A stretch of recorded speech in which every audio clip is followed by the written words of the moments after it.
Hey everyone, this weekend we are at Bonnechere Provincial Park and this is a lovely little park. Come along with us and I will give you a park overview and let you know what we get up to in the area. Bonnechere is located about 4 hours northeast of Toronto and about 2 hours northwest of Ottawa. This park has 129 sites in 3 campgrounds offering a mix of electric, non-electric, and radio and generator-free camping. When you arrive at Bonnechere, there is a sign right by the main entrance that tells you to proceed to the park store so that you can do all of your permit-related activities. So if you want to go camping and haven't made a reservation, or you want to register another vehicle for your site, you do need to go to the park store. But if you don't need to do any of those activities and you've pre-registered online, you can just continue to your site. The water filling station here is on both sides, so regardless of which side your water fill up is, you can do it here. They also have threaded hoses. And as you can see here, there is no threaded hose for the dumping station. They do have recycling and garbage here. And you can see both towers here have threaded hoses for water. There is only one lane, so you cannot pass if someone is in front of you.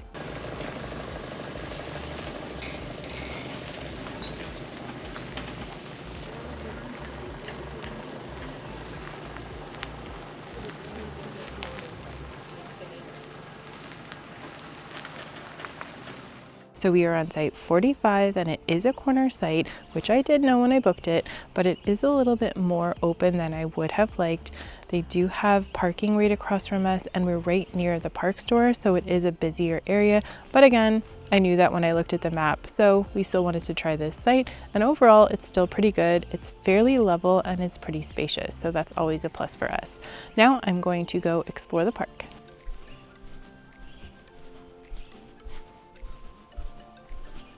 There is a small playground down right by the park store and beach area, has a little jungle gym and some swings.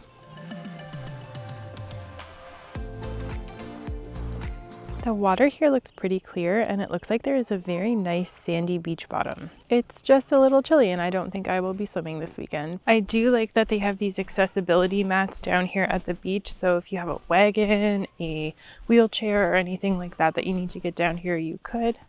And it goes right to the water. You can easily get in as well.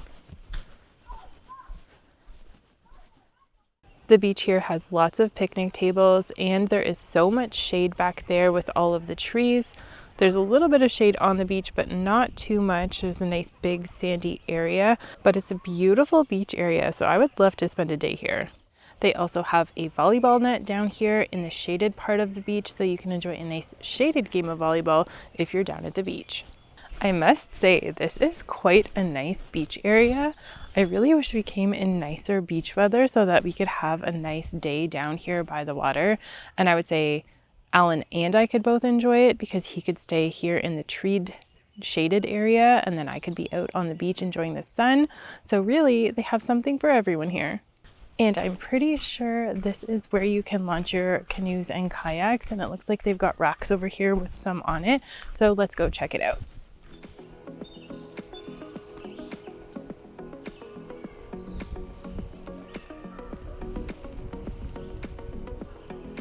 Oh man, I really wish that we brought our kayaks because this looks like it would have been a beautiful place to go paddling. It is so calm and the lake even looks like it would be nice as well. So if you do have stand-up paddle boards, kayaks, or canoes, I would definitely recommend bringing them. If we're feeling adventurous, we may get out on a canoe later if I can convince Alan. We did not have the best time when we were at Lake St. Peter and we have not got into a canoe since. So maybe this trip we can redeem ourselves.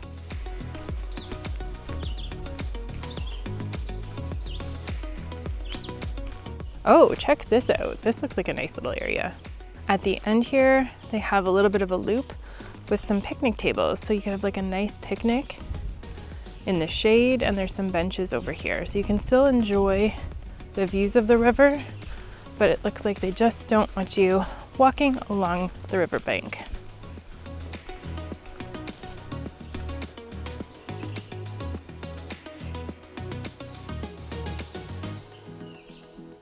Oh, without even knowing it, I did one of the trails here. It's a 0.3 kilometer rating easy, and it's an out and back with loop.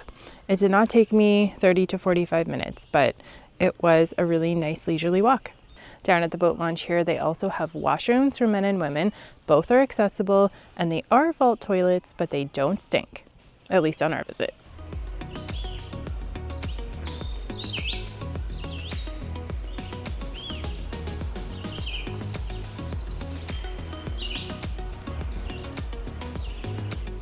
Site 54 would be an amazing waterfront site. It's non-electric, but looks like you could probably fit a small trailer here, and you have great access to the water.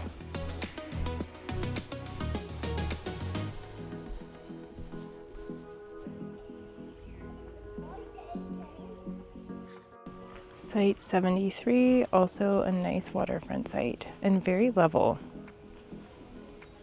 Site 77 is also a really nice site. It's long and has quite a bit of waterfront here. Also non-electric, but look at the views. This is Site 83 and it looks really large, level, and there's water access, but again, non-electric. By Site 76, there is a boat docking area for people who have river sites.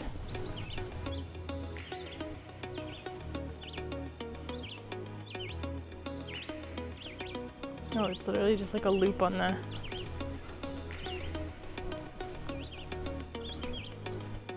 They also have a basketball net down here at the day use area by the beach, right across from the park store.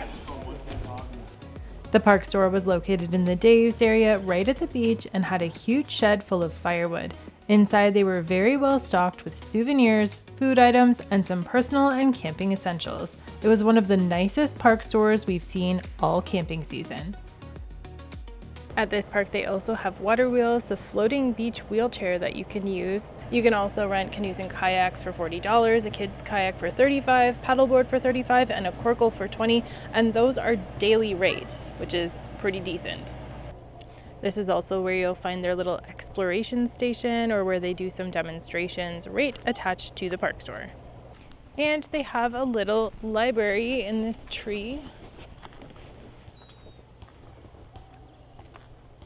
Oh, Janet Ivanovich. I read those ones. Anything good? Oh, there's always one Danielle Steele. Got James Patterson in there too. They got a lot of good books. Yeah, they've got books here for adults and kids. So I guess you take a book, leave a book. If you're here and you're looking for something to read. One thing I always find at libraries is there's always a Danielle Steele, and there was here too. And they even have horseshoes here, and you just have to request them at the park store. The Tall Pines Campground had some really large, level, and private electrical sites, so I noted some down for future visits. But upon further inspection, there were so many really nice sites in this campground.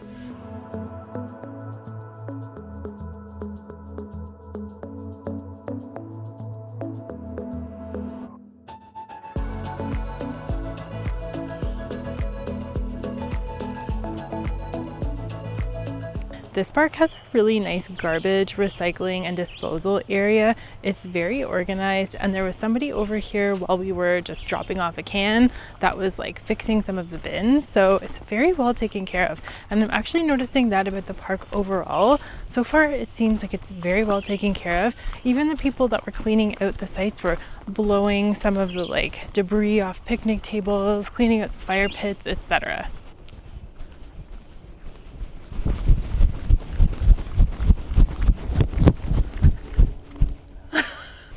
Oh, they've got outdoor laundry services here. It's $2 to wash and $2 to dry, plus they also have charging lockers that you can use. So aside from being slightly dated, the washrooms look pretty clean. Not bad.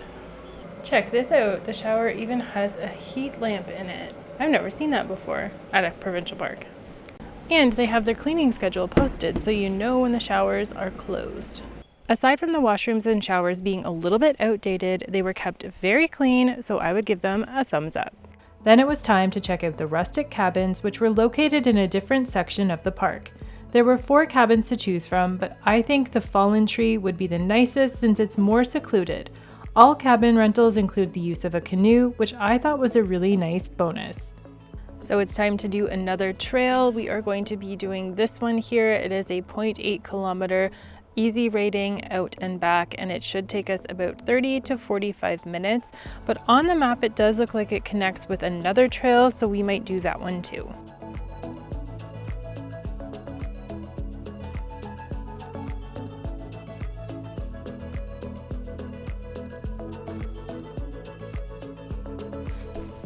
Alan and his knee would rate this trail 2 thumbs up.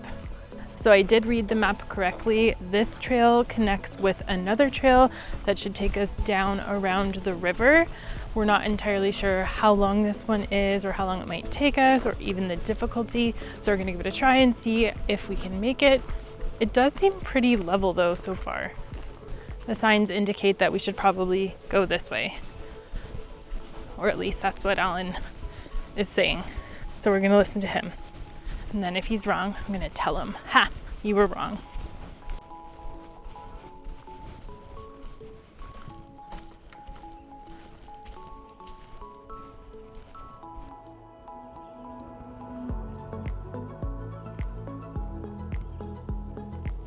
This part of the trail here with the footbridge is so pretty.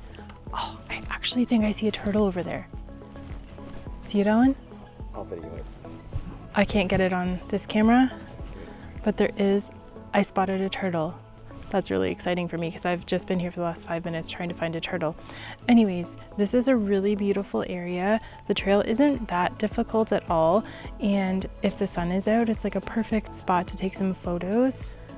It is a turtle, isn't it? Yes, I saw a turtle.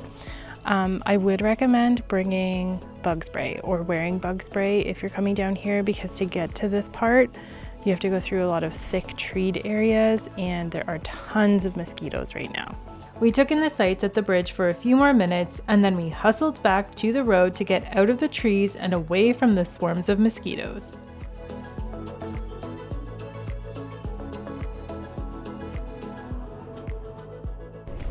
The Sandy Flats campground is all generator and radio free, and they look like they were non-electric sites. There was only one site that was occupied in the entire section when we drove through.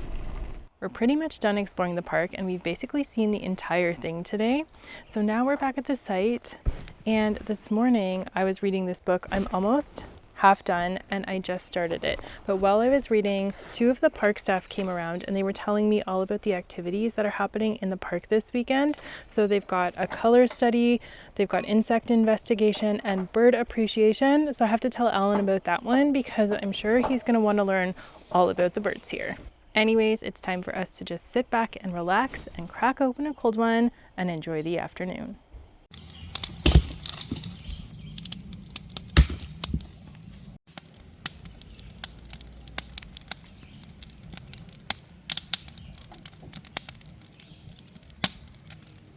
About 30 minutes away is the Pembroke Farmers Market, and it is open on Wednesdays and Saturdays, time permitting throughout the year. And we just went there and got some pretty delicious treats. Alan has them here. We got a focaccia that is an olive and herb focaccia, and a sample focaccia she gave us, which is cinnamon roll. So we are pretty excited to try that. And now we're off to our next stop. We took a slight detour so we could hit up Whitewater Brewing Company, and it was definitely worth it. They had a huge seating area indoors, but it was such a nice day we decided to sit on their small patio out back. We got a flight to share and a huge order of truffle fries, and they were delicious.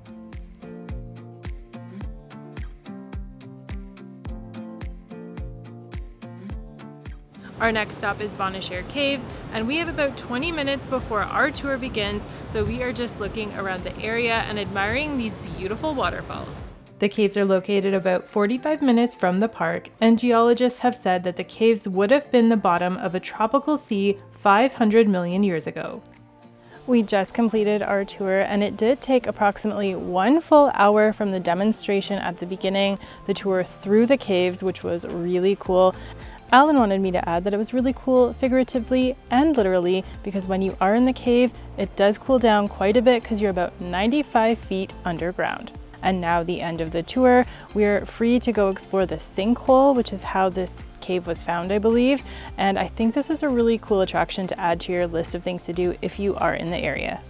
When you get to the sinkhole, go around because you can get a better view of the sinkhole from the left-hand side, and it goes down really far, so you can't even really see. There's water down there, it's pretty deep, and you can hear the rushing water of the river beside us, but you can't actually see it. Then after a full day of exploring, it was time to play some Catan back at the campsite and enjoy a nice fire before calling it a night. Good morning. It is our final day here at Bonnechere. I have my coffee and I am on my way to do a final walkthrough of the park while I let you know what I thought of our experience here. And overwhelmingly, it was very positive and we really liked this park. So let me start with what I liked about this park. The first thing I would mention are the sites here. They have some incredible waterfront sites along the river.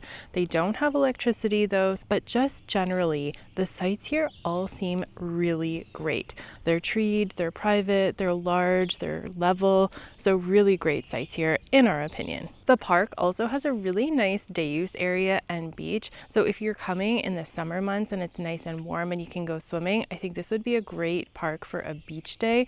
It would be a good park to bring your kayaks, canoes, paddle boards, etc. because the river is a beautiful area. It's nice and calm, and we even saw people out on the lake as well. This park also has a big focus on accessibility, which I haven't seen at other parks to this degree. There's tons of signage. They also have 2 fully accessible trails, and there are beach wheelchairs that you can get at the park store to take down so that you can have a fully accessible beach day. And they've even made 2 entrances right down to the water that are fully accessible. I also like how walkable this park is. It's very flat and it's really easy to get from one campground to another. So instead of doing trails, you could just easily walk through this park. And if you're a family with kids, this might be a good park for you because it is very family friendly. The beachfront area has a great park. There's a little boardwalk. There's lots of benches, picnic tables. They also have a volleyball net and a basketball net. So it seems like a good park for families with kids. And now for some of the negatives of this park. And I really had to think about this one because I couldn't think of anything that was truly negative. So here are just some considerations. The trails here aren't very difficult. So if you are looking for some more strenuous trails or some more difficulty, you probably aren't going to find that here. They were pretty easy and moderate, and we were able to do them no problem. Also, if you're looking to get outside of the park, the attractions around here seem to be quite the drive. So you're looking at least half an hour to 45 minutes. Another thing to consider is that there is only one comfort station, and while we didn't have to wait for the showers or anything, if it's busy here, you may have to because it's just one central comfort station for the whole park. And the final thing that I'll mention is that this park seemed to be a little loud.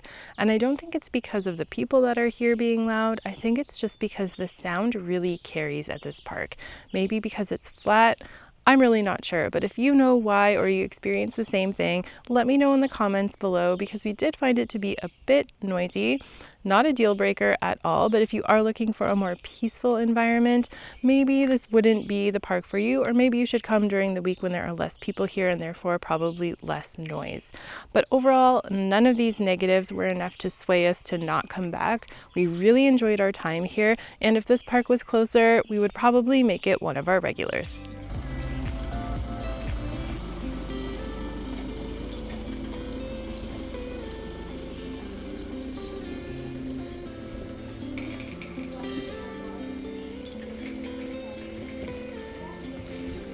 Well, I hope you enjoyed seeing around Bonnechere Provincial Park and what this little park has to offer. And as always, if you like this video, don't forget to leave a like, subscribe to my channel, and stay tuned for more camping videos. Thanks for watching, and we'll see you at the next campsite.